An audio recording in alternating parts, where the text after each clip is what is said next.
Well, unusual story out of Kansas. A lesbian couple places an ad on Craigslist searching for a sperm donor. No financial strings attached. A man responds to their ad, delivers the goods to their home, and the couple conceives a child. But after the couple broke up and the child's mother applied for Medicaid, the state came in and said the sperm donor must pay child support, all because the donation did not happen in a doctor's office. Donor William Murata explains how it all began. Perusing Craigslist, just almost like window shopping, just looking around, and ran across an ad that was asking for a sperm donor.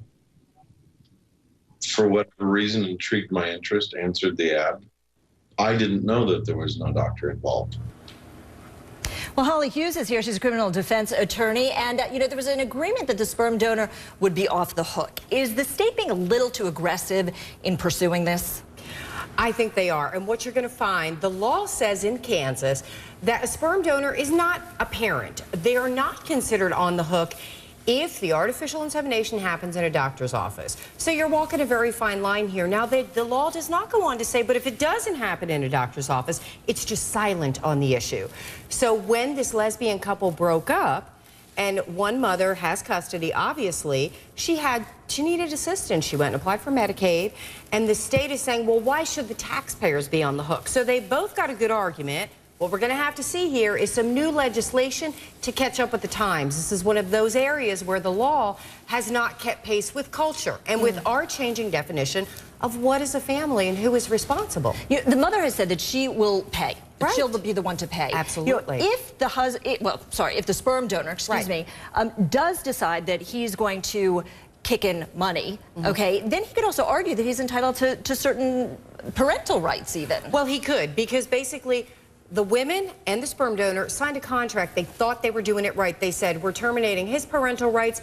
He's not going to be involved in the baby's life, but alternatively, he's not on the hook for anything. This is our baby. This is what we want.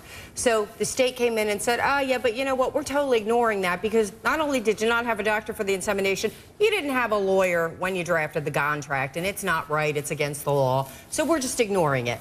So these people tried desperately to do the right thing, and it's important to note it's not the lesbian couple going after this man. They have said, we support his argument. We're not looking for him to pay up.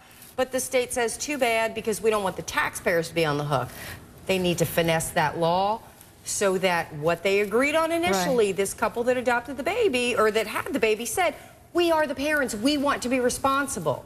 So if they had same-sex marriage, you wouldn't see this problem, because when they separated or divorced, like any other couple, that parent would be on the hook for child support. I would think that a good lawyer could basically argue that this is discrimination, because what they're doing is they're yes. And so I want to move on to another case, because this is so gruesome.